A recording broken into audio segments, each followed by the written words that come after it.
as I was saying before, so we've been discussing for a while whether these virtual seminars are second best, and I'd say that of course it's not the same thing as having a regular physical seminar being in front of everybody, but at the same time we can feel privileged of having at least this opportunity. And in my case, it's always great to have the opportunity to have a group of people listening to what I've been doing for a while and receiving feedback. So to me, it's just great to have you there listening. And at the same time, it's even nicer this time because there's a bunch of you that I know previously and admire. And therefore, it's great to have you listening to what I'm saying. Having said this, I'm not yet very efficient dealing with this virtual platform. So please feel free to interrupt me. Yes, in the old-fashioned way. Yes, just shouting at me, right, so that I can stop and address your questions. Because if I have to pay attention to the chat and everything, I mean, I fear that I might ruin the process in the meantime. So please interrupt me as you wish and as you consider better. Okay, so this is actually the new stage in a research agenda. In which I've been involved with a good friend and colleague, Gustavo Bergantiños from the University of Vigo, to whom you may also know. And as I said, this is a new stage because it all started, and some of you may actually have seen earlier stages of this agenda. So I'll try to sort of summarize what we will be doing so far before moving to the actual new stuff that I want to present here today. So it all started as a kind of a joke because Gustavo and I had been working on a somewhat related problem of revenue sharing, and we realized that both of us were, wasting a lot of time each time we met discussing about football, right? Soccer for the US audience. And then he came up with this very clever idea, why don't we write a paper on football? And then it wouldn't be like wasting time anymore. It would be like working, but just in a different approach, so to speak. And to continue with this sort of introduction, let me say out front that Gustavo is a Barcelona fan. Barcelona supporter, which may say many things. I'm going to leave all these considerations aside, but it's relevant for this discussion because we started arguing about how good the process in Spain was about allocating the revenues that were collected when selling these broadcasting rights for mostly for TV, but also for different platforms. And Gustavo used to make the case that, teams like Barcelona or Madrid were driving most of the audiences, and therefore they should be rewarded at a higher level than other teams. In my case, I'm not a Barcelona supporter. I'm a supporter of a weaker team. And, my argument was the opposite. That, yeah, okay, you may be driving a lot of people, but if we don't have another team playing Barcelona, or to put differently, if Barcelona and Madrid play, 38 times throughout the season, I'm guessing that nobody will pay attention to the last games that they play in the same year. So, in other words, it takes more than two teams to have a season and to have a show. And therefore, when you sell broadcasting rights, you're selling a whole product, and it goes beyond these two powerhouses.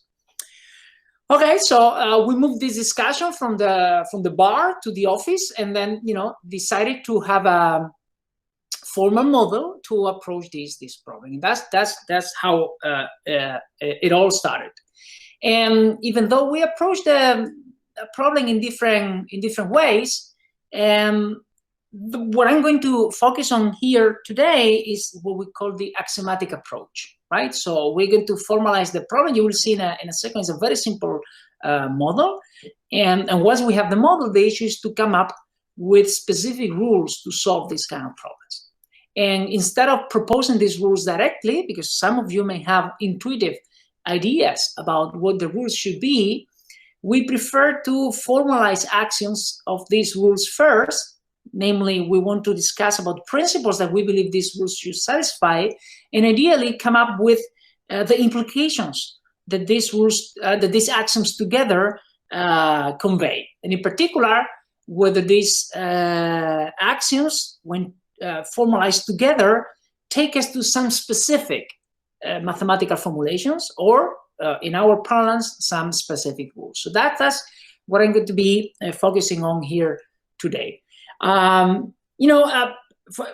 those of you who don't like football or sports in general, I mean, this is going to be a theoretical model. It's going to be a theoretical presentation. I have to say that.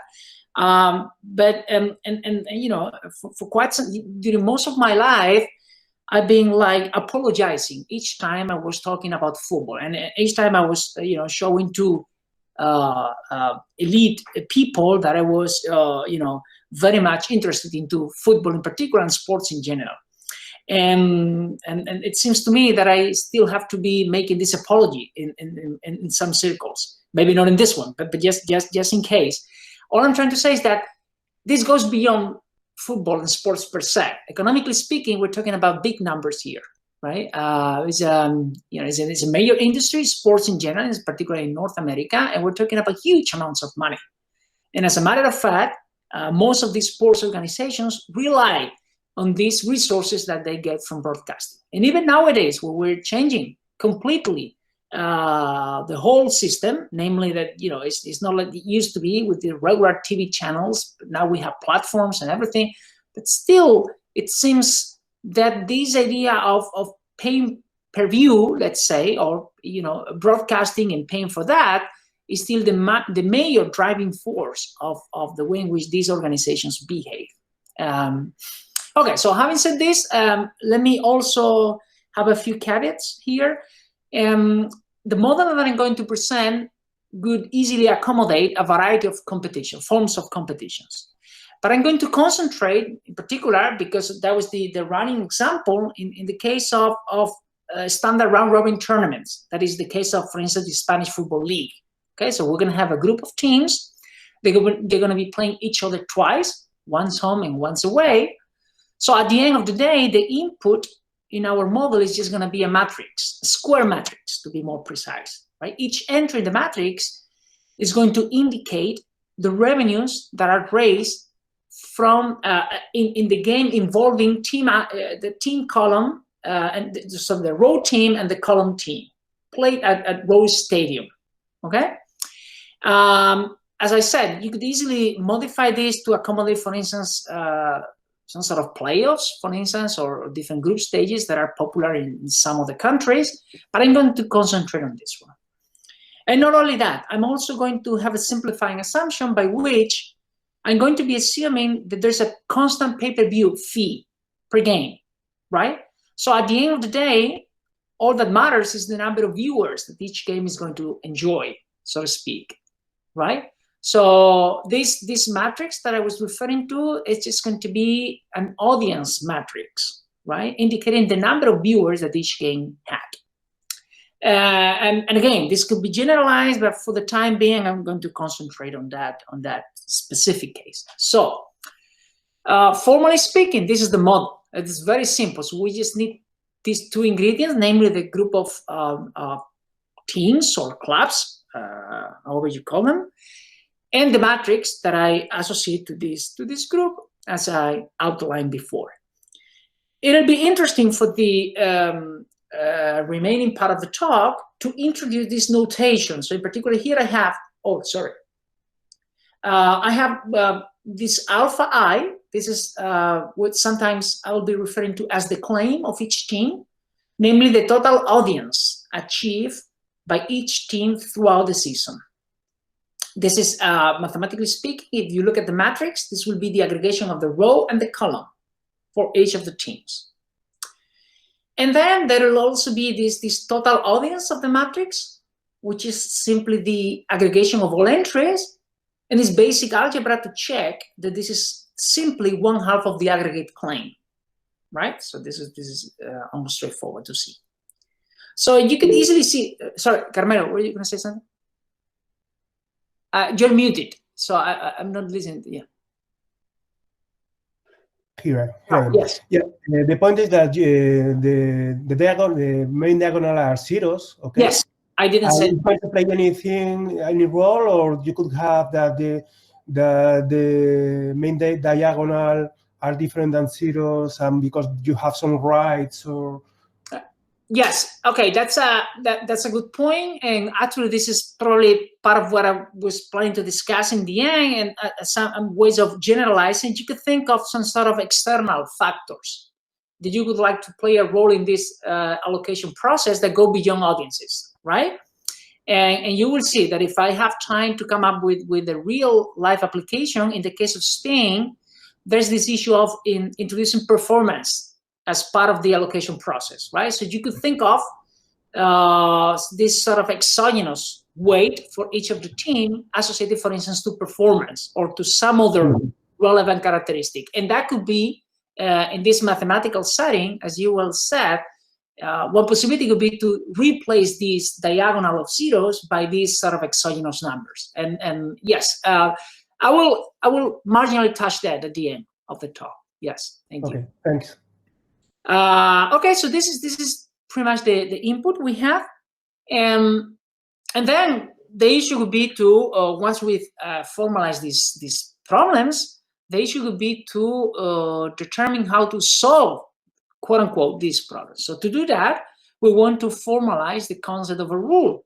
A rule is simply a mapping from the set of problems so defined, as I did before, to the set of vectors, with only one caveat. One proviso, to be more precise, and is that the whole amount that we collect has to be fully allocated. This is a sort of minimal efficiency requirement, if you want. And this is the condition that I have here in the middle of the page.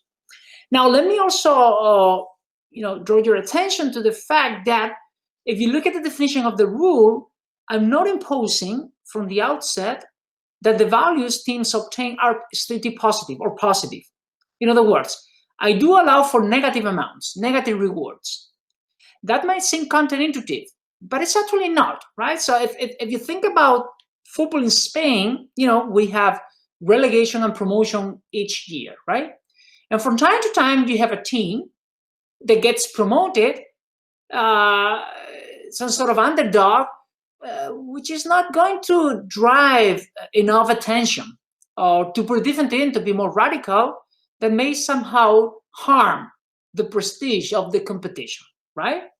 So I don't know if there's someone from Huesca, for instance, this year, but you see, a team like Huesca this year in the first division, so far is not doing very well. I mean, you may still enjoy watching a game of this team, but if it continues like that, and at the end of the season, they didn't win a single game, it might just be hurting the product, so to speak. So you could conceivably think of some sort of punishment in that sense. So all I'm saying, I'm not trying to argue that this is something we should defend. All I'm saying is that we don't want to rule out from the outset the possibility of having negative amounts, right? Actually,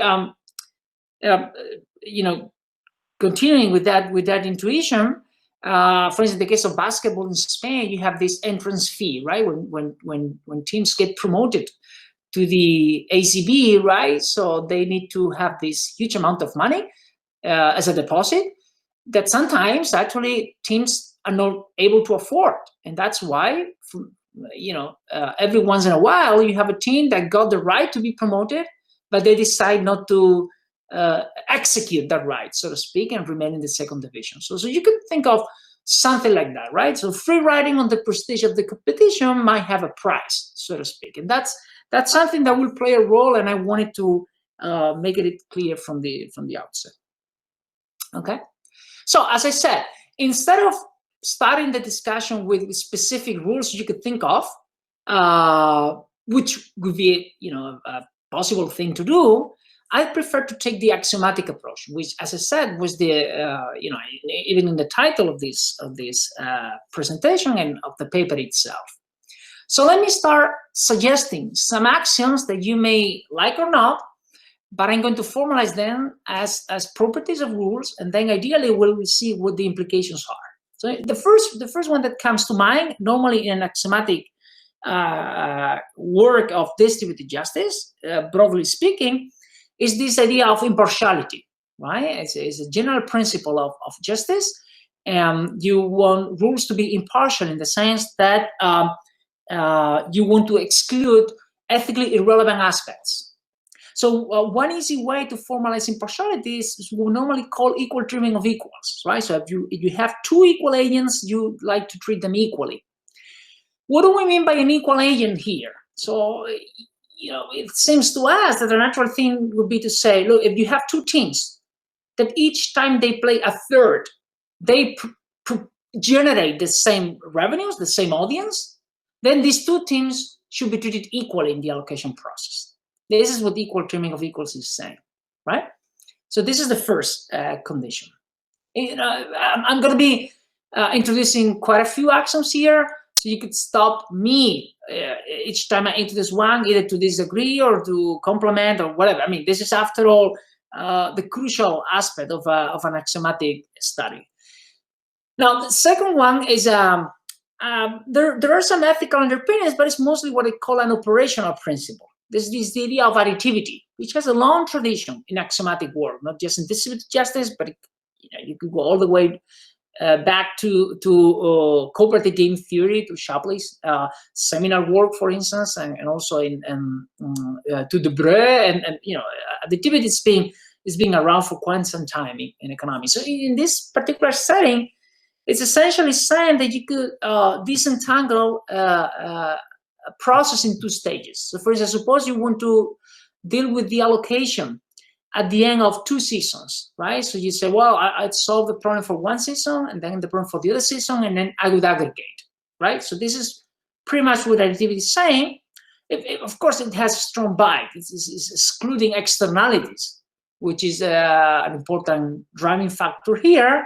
But this is what it is, and to be honest, it's going to be crucial in all the results I'm going to present today. So if you want to ask me about non-additive rules, I have only limited answers to give you at this point, right? Because most of our analysis so far was relying on this principle, crucial principle of additivity, same as equal treatment of equals.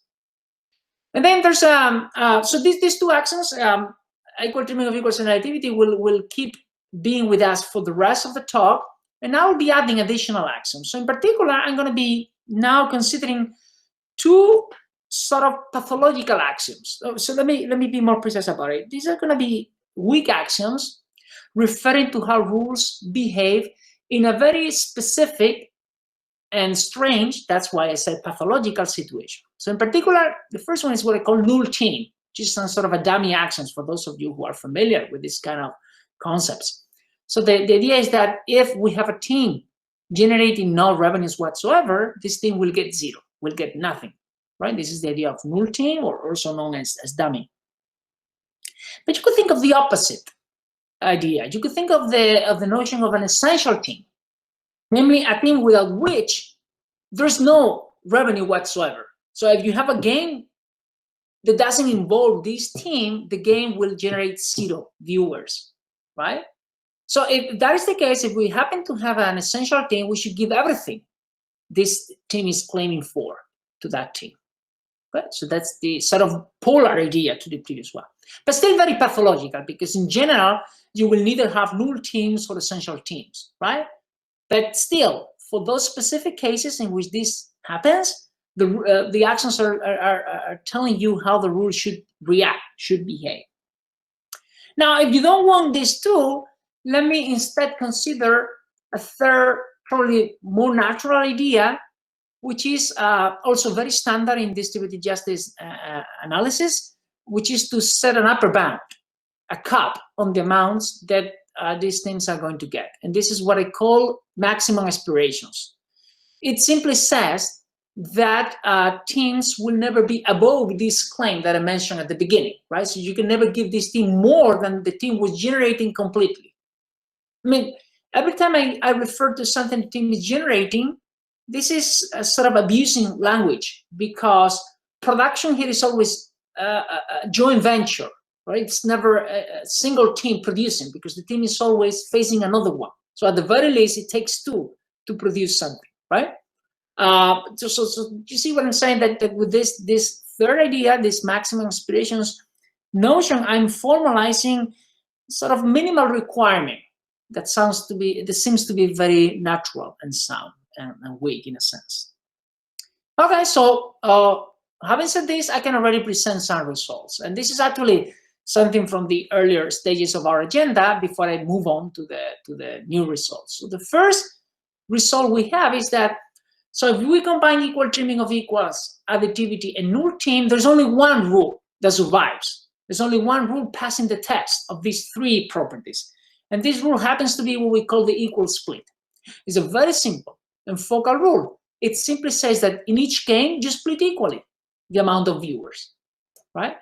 So de facto, this rule is excluding the possibility that you consider some heterogeneity across teams, so to speak, right? So essentially, we're saying, you know, each game is a joint venture, it's a pairwise joint venture in which both teams equally contributed. This is probably very unrealistic, but it's sort of focal and of course, very easy to implement, right? That's the first result. So what if instead of null team, you consider the polar idea of essential team, right? Well, it turns out that then we have a completely different rule, which is what we call consider and divide. Consider and divide has this expression here. It's some sort of a linear combination of the equal split that I presented before and a uniform rule that simply takes the whole pie and split it equally among all teams, right? Maybe it makes more sense that I try to rationalize this rule in the following sense. So as I said before, suppose we take for each team what I call the claim of that team throughout the season, or the alpha I, the overall amount of viewers that, say, Real Madrid had throughout the year. As I said, you could argue that Real Madrid was generating all that surplus, but Real Madrid was playing each week a different team.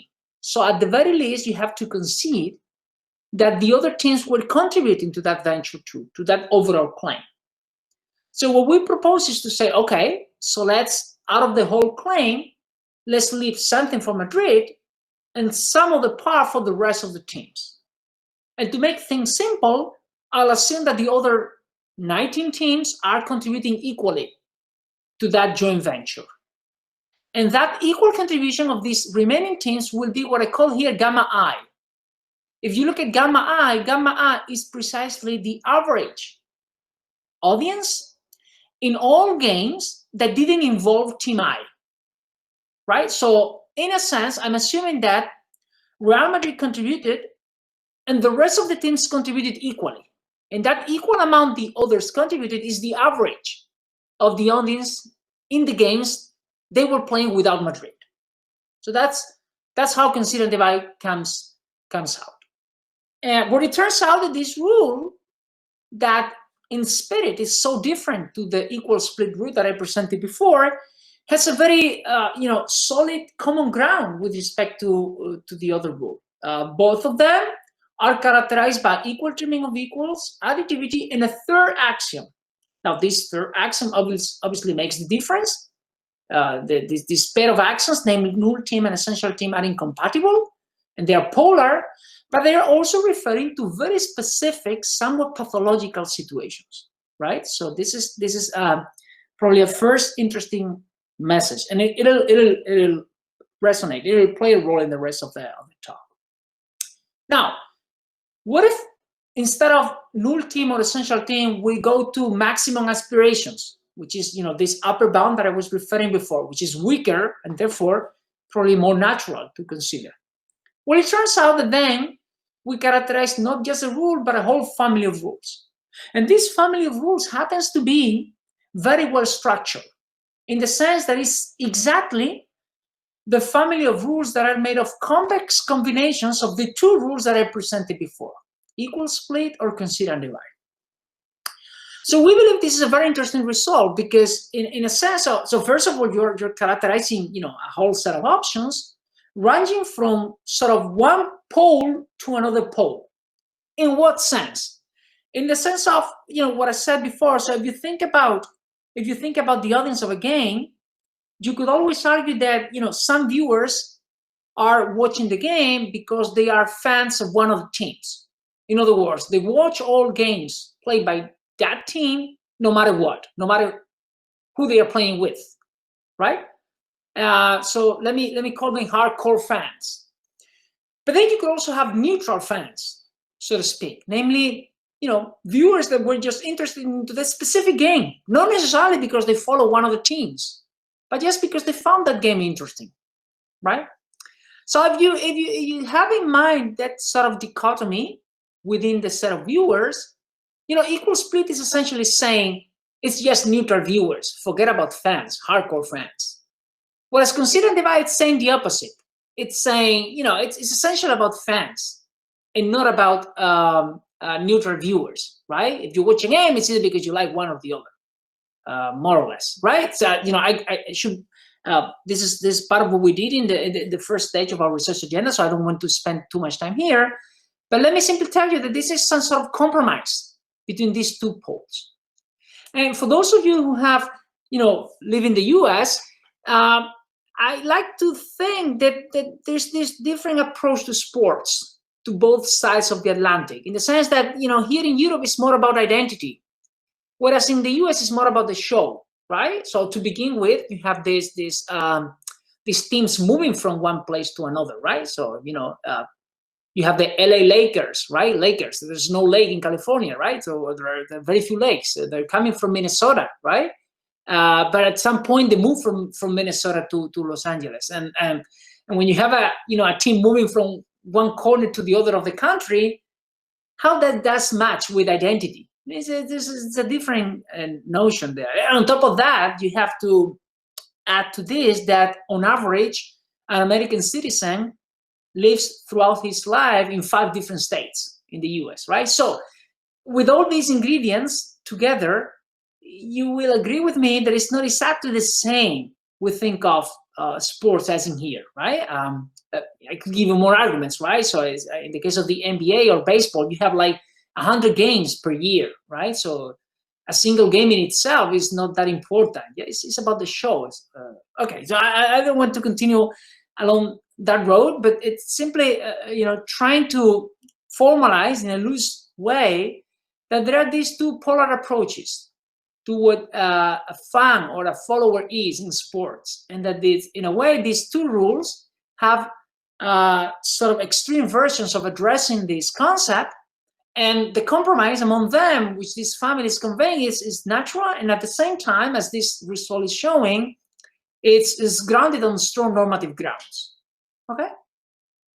So anyway, I've exhausted essentially half of my time and didn't even get to new results. This was just a preview for those of you who didn't, who were not aware of this research agenda in which I've been working for some time. So what I'm going to do now is to bring new axioms to the table.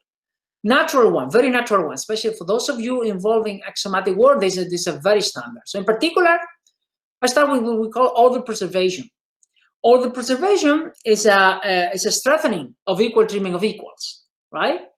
Because it implies equal treatment of equals. It's saying the following. So if you have 2 teams and one is always generating more audiences than the second, then the first one should get more, weekly more, right? That's why, in particular, this implies equal treatment of equals, as I put it before. That's the first one. The second one is what we call weak upper bound. So remember what I said before with maximum aspirations. No team can get more than its individual claim. Suppose you raise this upper bound and therefore make a weaker statement, namely, no team can get more than the overall pie, right? Remember, this is not a stupid thing to say, because as I mentioned at the beginning, we're allowing for negative rewards. So you could in principle have one getting a lot and the others contributing to compensate.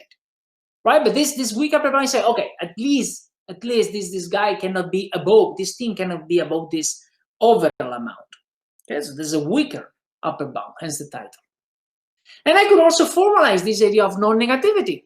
I said before, I don't want to impose it from the outset in the definition of a rule, but I could explore the implications of the axiom in itself, right, as an independent idea.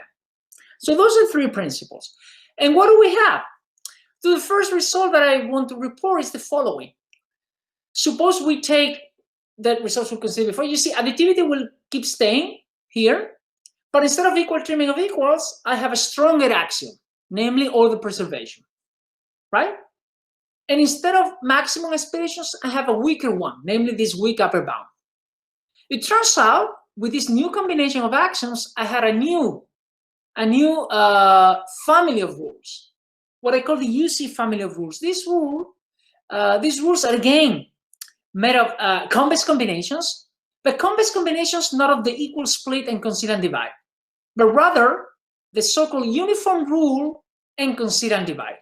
Now, what's the uniform rule?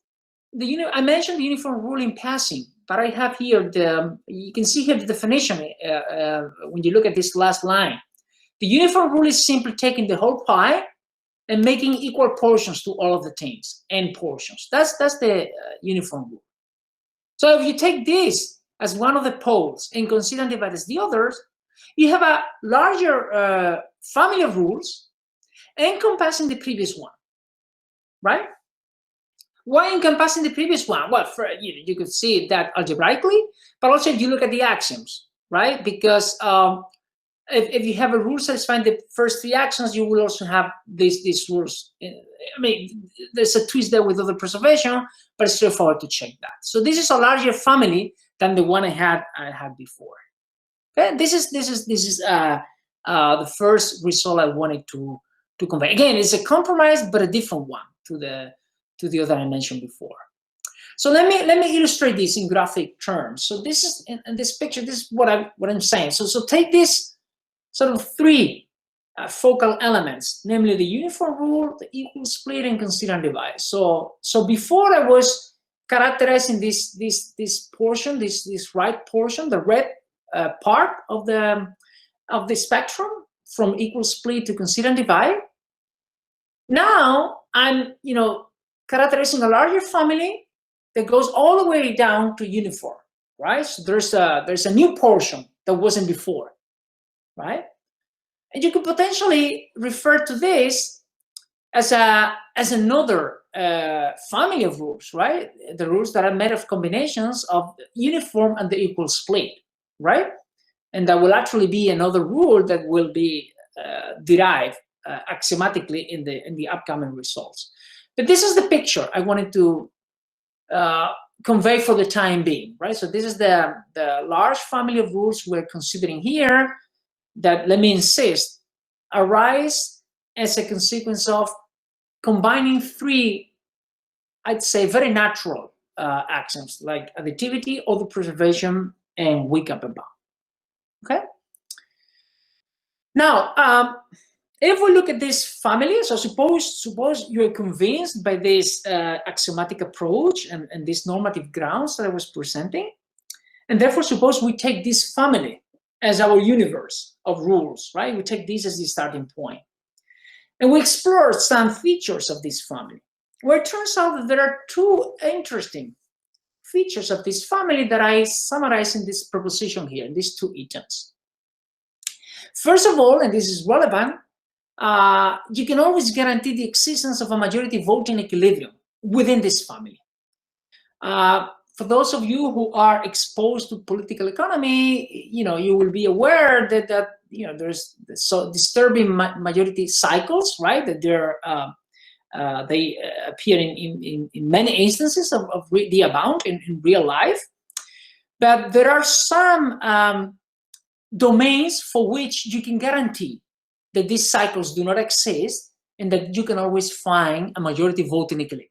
For those of you who are not familiar, this is simply saying that something is a majority voting equilibrium if you cannot find another alternative that a majority would prefer to the given one, right? If I don't impose any restriction whatsoever and I let teams vote for rules in general, it's easy to find a cycle, right? It's easy to find that you don't have a majority voting equilibrium. But if you restrict to the case of these rules over here, then that is guaranteed. This is not disequilibrium. And this is, there are many ways in which you could prove this. One is simply to notice that there's a sufficient condition called the single crossingness that is satisfied by the rules within this family. Okay, this is well known in public economics. I won't get into the details there. This also has interesting real life consequences. Getting back to the motivation that I was having at the beginning, and probably I'll say a few words in the last minutes. There was this controversy some years ago in Spain about how to split these resources. And one possibility so far, I've been formalizing this idea of a social planner that is obtaining rules as a consequence of combining several axioms, right? That could be like the social planner viewpoint. But you could have a decentralized approach in which you let individuals, in this particular case teams, vote. So guaranteeing that if you do that, there will be an equilibrium is an interesting feature, right? So this is one of the aspects I wanted to raise about this family. Now, somewhat related to that, there's a second issue, and is that you could fully rank all these rules according to the Lorentz dominance criterion.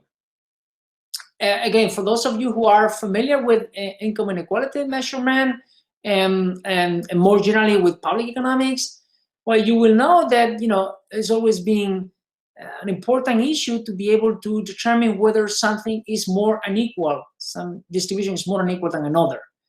And as usual with this interesting problem, there's not a unique answer for that kind of question, right? But there's something that gets close to the unique answer.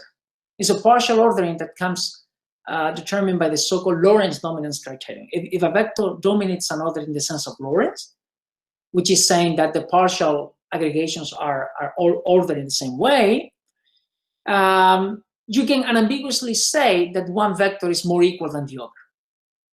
Again, it's a partial ordering. Therefore, in most of the times, you have two vectors and you are unable to say whether one is better than the other according to this principle.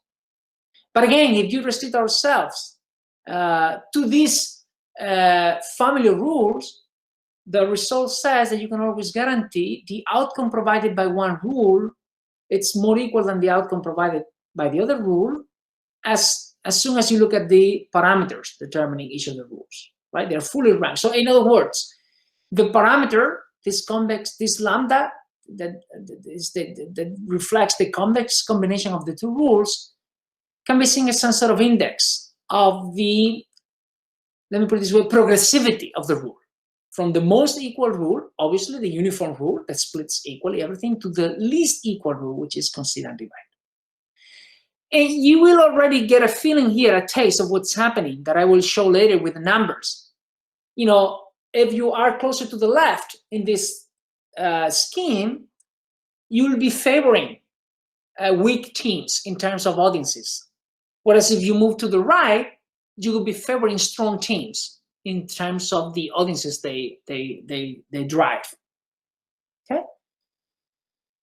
Well, that was the sort of the benchmark result. I don't want to exhaust my time, so let me 15 more minutes. Let me say a few more things.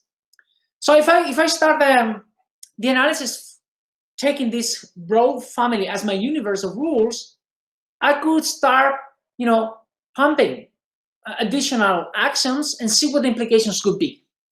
And this proposition is summarizing some of these results. So in particular, if I add non-negativity to the axioms I already had characterizing this family, to the three axioms I had in the previous theorem, I shrink the family. Of course, if I add an additional condition, not all the rules might satisfy, right? So you will have a subset. Sometimes it will be the same set because the axiom is implied by the others. But if it's not, then you will have a subset of the first family. And in particular, non-negativity here is saying that you will actually get the complementary part of the first rule I presented, namely the combinations between the uniform and the equal split. If you want your solutions to be non-negative, you have to be in this side of the family. That's one. Sorry. If instead of a maximum aspirations, as we expected, we have the red part, the right part of the family, which is what I had characterized in the earlier result that I mentioned at the beginning. And if you have one of these two pathological axioms I presented at the beginning, namely null team or essential team, you already have either equal, split, or consider and divide. We already knew that. That's a straightforward corollary of the first results I presented. Right? That's sort of decomposing this family. But you could go in the other direction. Rather than decomposing the family and looking for subfamilies, you could look of larger families, right? Okay, this is a corollary of what I said before. This is a bit redundant, so let me skip it. So we can go beyond this family and have something larger. What do I mean by that? What I simply mean is to weaken some of the axioms that I was using for the characterization of this family. So in particular, instead of order preservation, I could just have equal trimming of equals. In other words, equal trimming of equals, additivity, and weak upper bound. What happens now? What happens is that you still have a combination between the uniform and the consider and divide, but it doesn't need to be a convex combination. So you can go even to the left of the uniform rule, right? And even more, if instead of weak upper bound you have non-negativity with equal trimming of equals and additivity, you also have a combination, but now you see the parameter will lie on a different interval. I will represent that in a second so that you have the whole picture. And finally, and this is probably the larger, I can go, forget about the third axiom. Think of just the first two, namely order preservation and additivity. And then here you have all combinations between the uniform and consider and divide, provided this is a positive parameter. So roughly speaking, this is what I was referring to. So you have here the whole spectrum of values for lambda, right? From minus infinite to plus infinite. And what are we having here? Well, remember, from 0 to infinite, we have all the rules satisfying order preservation. If instead we have weak upper bound, we go all the way from 1 minus n over 2 to 1. The larger n, the farther to the left you will go in here, obviously. For non-negativity, you have all the values between 1 and n minus 1, minus 1 over n minus 1, and n minus 2 over 2 n minus 1. And finally, with maximum expressions, you have this tiny portion here in green. Okay? So this is more or less how you enrich the analysis. Okay, but having reached this point, of course, we have additional results, but it would feel like too many axioms and consequences of these axioms. So I'd like to change a little bit to talk something about real life and see how our stylized model can actually be used for the case of La Liga. And to do that, let me actually change the, I'm going to start presenting this file so that I have another one here and I can share it with you. Yes. Okay, so this is, can you see now this table I have here? Let me also do it page by page. Okay, so I have a table here. I don't know if you can see it. This is a table that is reflecting how things go in real life for the Spanish Football League. So this breakdown of this allocation, this refers to the year 17-18. Actually, the other day we had numbers from last year, but with the pandemic and everything, numbers are a bit. So this is probably the last completely clear season we had, right? And anyhow, it'll be interesting for me to illustrate what I'm saying. So here we have all the 20 clubs playing that year in the National League, order from top to bottom, in terms of the overall number of viewers they have. The alpha I, the claim that I mentioned in my model, right? This is the reason why we have this order. And in the second column, we have the actual amount that they obtain of the overall pie. The next column, the third column, is giving you this in relative terms. So you can actually see that the two powerhouses together, Madrid and Barcelona, are making 1/4. Right? But let me tell you something, and this is if you think this is a lot, Let me show you this. This is what happened in Europe 5 years ago, not long ago, right? And this is precisely when the national government in Spain decided to intervene in this market. Look at this. So here I have the 4 main leagues in Europe, football leagues in Europe. And this is how the allocation process was designed in each of these 4 competitions. I'm actually representing what the top 2 teams obtain with respect to the overall amount.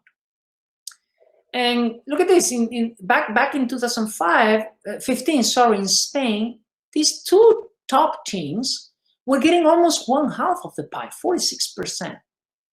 Whereas in France, Germany, and the UK, they were getting something between 13 and 19. Look at the Premier League. The Premier League is the strongest by far football league worldwide.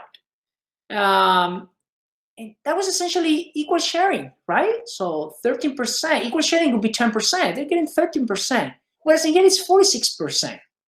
So that was unsustainable, to be honest. And that prompted the Spanish government to intervene. And let me tell you something. You could think of many dimensions in which government should intervene. Some of you might even think they should intervene in no dimension whatsoever.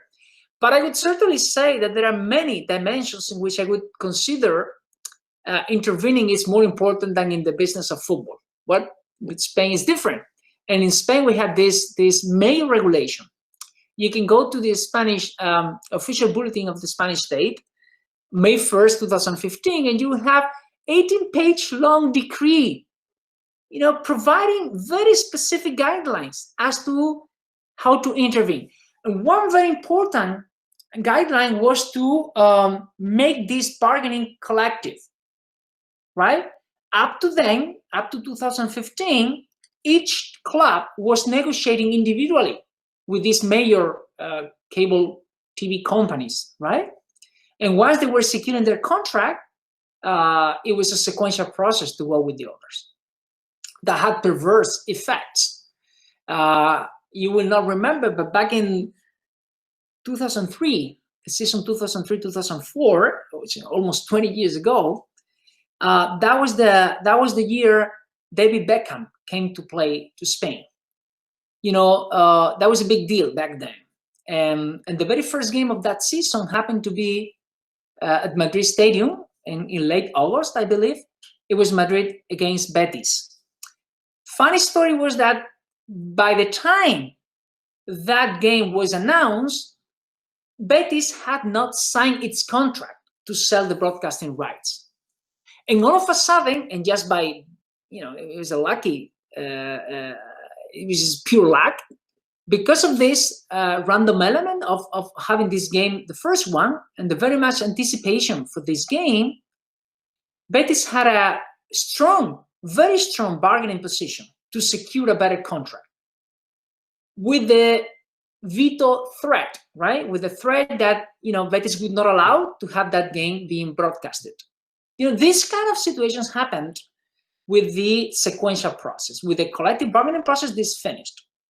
And that was one of the requirements. The other requirement was that the allocation process had to be disentangled across several dimensions. And I won't take more than 5 minutes here because I want to finish on time. Essentially, the royal decree said that 1/2 of the overall amount had to be split equally among all 20 teams, no matter what. Okay?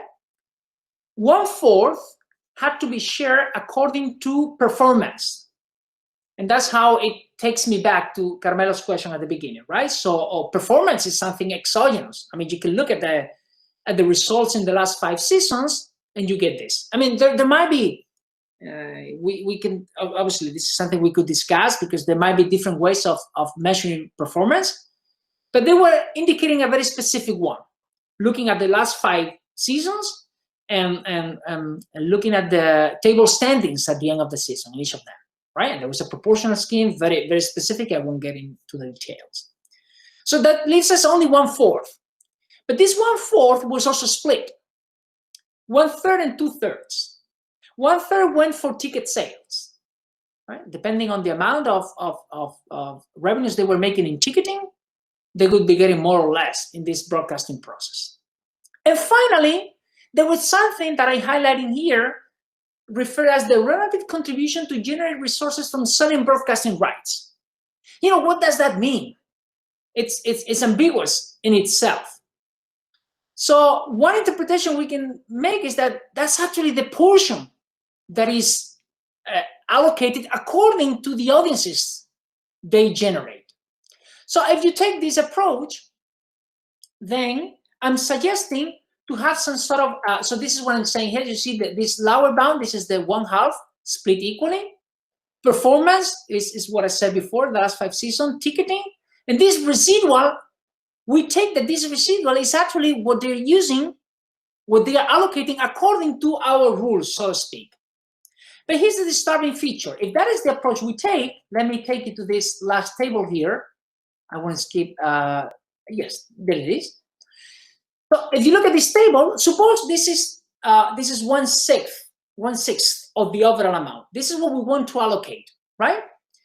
You see here in this, sorry, here, oh my God. Okay, this is the table, right? I don't know if maybe it's a bit better here. So as I said, I'm ordering all these clubs according to the overall audiences they had in that season. Then I normalize, this is second, I normalize because remember what I said about the pay-per-view, the constant pay-per-view fee. So I want to make money equal to number of viewers, right? So I'm just assuming that each game had a pay-per-view of sort of 6 years or something like that. That's irrelevant. And this is actually what took place. This is the amount that in the previous table I was showing, La Liga was giving to each of the teams. And now in the next columns, I'm telling you how much each team is getting according to our rules. First, equal split in absolute and relative terms. Then consider and divide, here consider and divide in absolute and relative terms. And this in between, this what I call C0.5, this is the convex combination of equal split and consider and divide with equal weights. Okay? And what do I have in the last column? In the last column, I identify the parameter of the family combining between equal split and consider and divide that explains the amount that team was getting. If it's something between 0 and 1, then I'm just saying that there is a rule within the family that gives exactly that same amount. If I have something in green that I call above, it means that this team is getting more than all rules in the family would be saying. And if I say below in red, it means that this team is getting less than what all rules in the family would be saying. So some are favorably treated, some are unfavorably treated.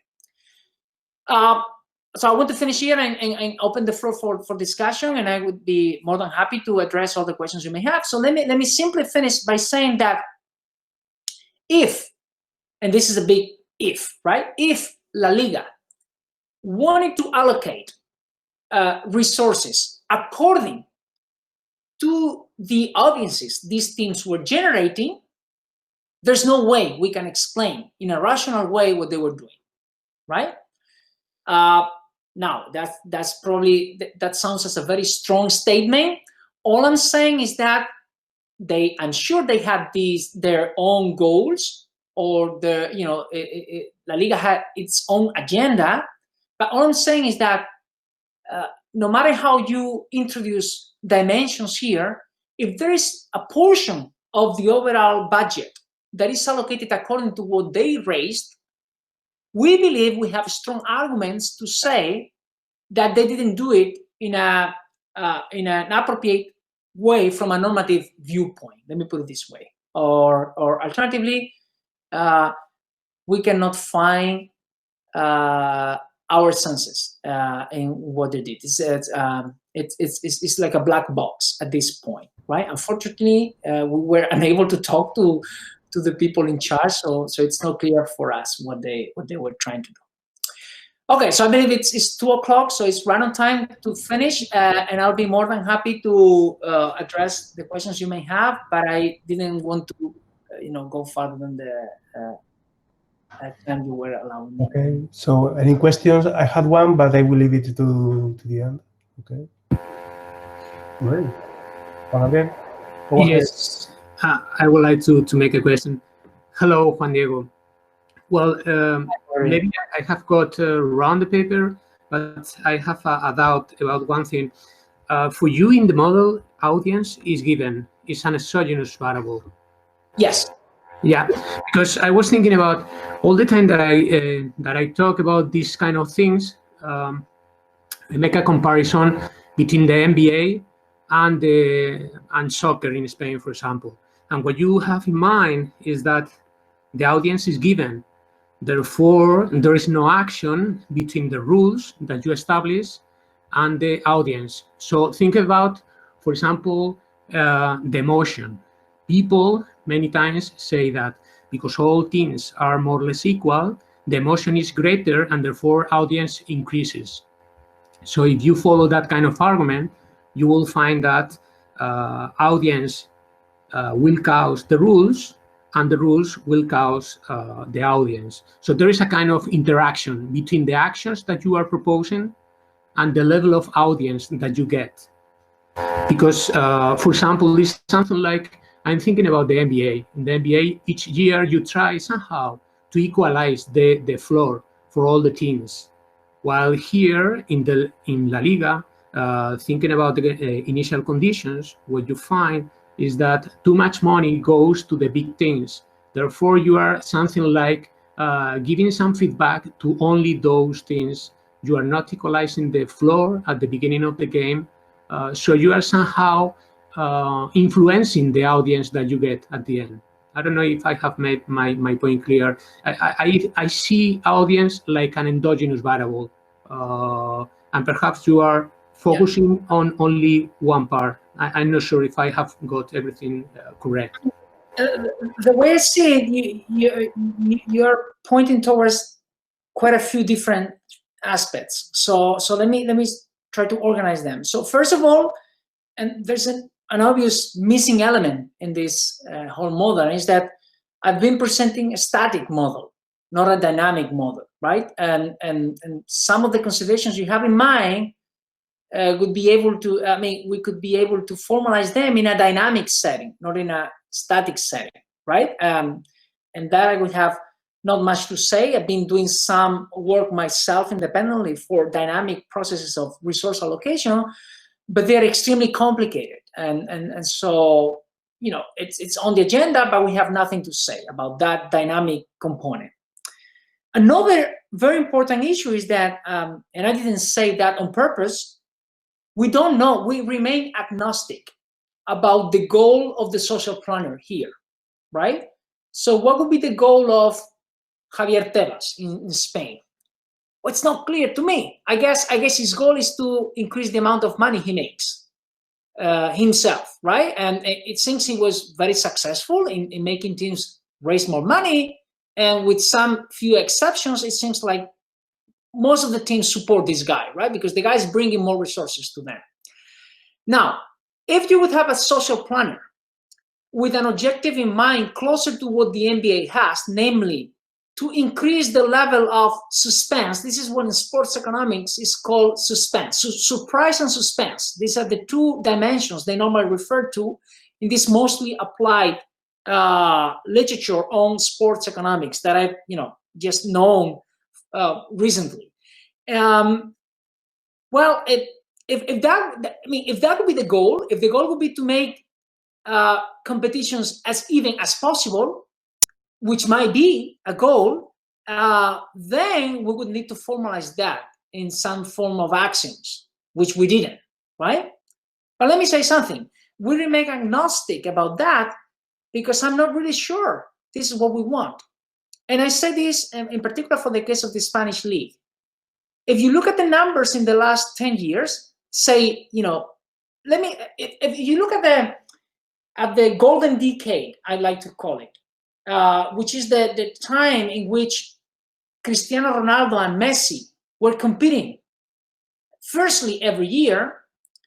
I mean, there was no evenness whatsoever.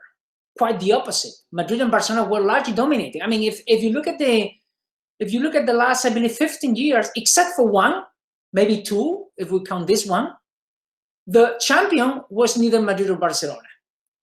15 years, right? Whereas in the Premier League, I believe in the last 8 years, they had 6 different champions or so. At the same time, audiences were skyrocketing in Spain. And you know why? This is a personal view. Because people love to watch Cristiano Ronaldo or Messi scoring 5 times every day.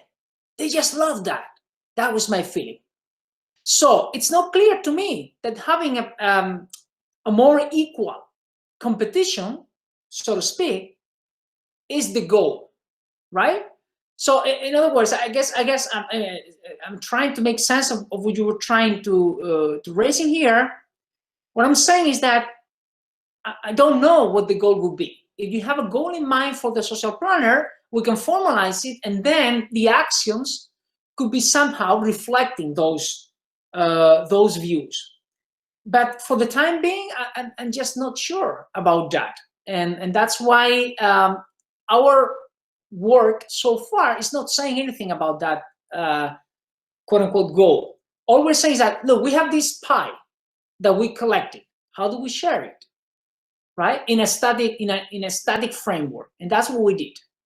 But needless to say, there are other ways in which this could be potentially approached, and this is still, pending on the agenda, so to speak. If you allow me to say, I don't know if that was clarifying what you said, but that's. Yeah, many thanks, Juan. Yes, totally agree. Thank you. Thank you.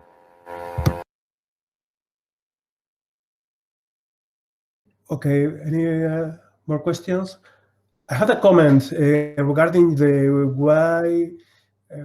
Just a suggestion regarding the last table that you presented, Juan, regarding where you cannot find any consistency with the numbers. I think that the Liga they use like a moving average in order to. They don't consider a single year in order to allocate the resources. Wait. Hold on. Oh, that's interesting. Let me. So definitely, okay. Maybe I should give more details. And they should take into account several years on average in order to give the money to the. Okay. Maybe let me say 2 things. First, I wasn't very much specific, but performance is 1/4. Performance refers to the last 5 years. That we know. Okay. That's actually in the Royal Decree. That we know. As for audiences, they don't say anything. I mean, they do. Oh. Sorry, they do say that they have upper and lower bounds, in the sense that no team can get more than 20% or less than 2% in that category. But that's it. Now, I can say something in confidence. This is not being recorded, right? So this is not Oh, it is. It is being recorded. Okay. It is. Then I will say. Okay. Then I will say. Let me say. There are some criteria that La Liga is using that are not public, but we know. Because they are not public, we cannot openly talk about that. So, to make a long story short, our impression is that on the surface, they wanted to make this more even. And in relative terms, they did, because as I said, we moved from 50, essentially half, to 1/4 for the top 2, right? That's in relative terms. Of course, these big powerhouses didn't complain because on absolute terms, they were increasing, right? Now, what I was trying to add is that even though that was on the surface, if you dig inside, all these dimensions left a lot of room for them to discriminate. And in particular, what they're doing with these audiences is some sort of proportional allocation to the overall claims after they augment these claims. So they artificially artificially exploit the differences across teams to give them more. We're trying, even though we cannot prove that that's what they do, we are trying to rationalize this kind of rule.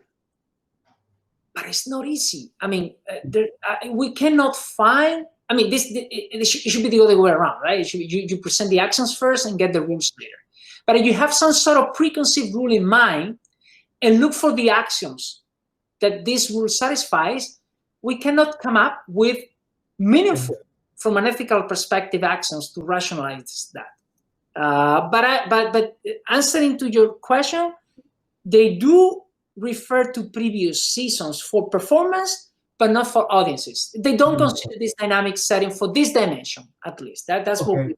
what maybe just try to check that whether introducing, I don't know whether it that would introduce some degree of freedom in order to find checking for the sign, since the set of teams is not the same every year. Right. Okay, that's interesting. Yeah, actually there's something they do, which is also in the royal decree. Each year, to the 3 teams that were relegated, they keep an overall amount that is very similar to what they had in the previous year, meaning that it's extremely complicated that these 3 teams that were relegated are not promoted again the year after. So they always look at Espanyol this year, for instance, or Mallorca. They are by far stronger than well, that's when I say that. When I say that all teams are happy with Tebas, I would say except Coruña, right? If you go to Coruña, it's like this guy there in the corner. Okay. Right. Anyway. Okay. Just one point. Could you get with the numbers, and could you find more or less could be the majority voting equilibria with? Yes. They didn't present those results. Majority equilibria will always be one of the corners. Okay. That's a funny story. Depending on whether your distribution is even or not, you will have one or the other. It's very simple to show. I didn't present those results, but it's always one of the corners. Yes, in that sense. Well, it could be a majority equilibrium, but it's not sustainable. Right, exactly. Yes. Yeah, that would be again for a dynamic frame. You're fully right. Yes, yeah, exactly. Okay. So, any more questions? We are reaching to 2:15. Okay. So I think that if there's no more question, I think it's time to open your mix and thank Juan for this nice seminar. So.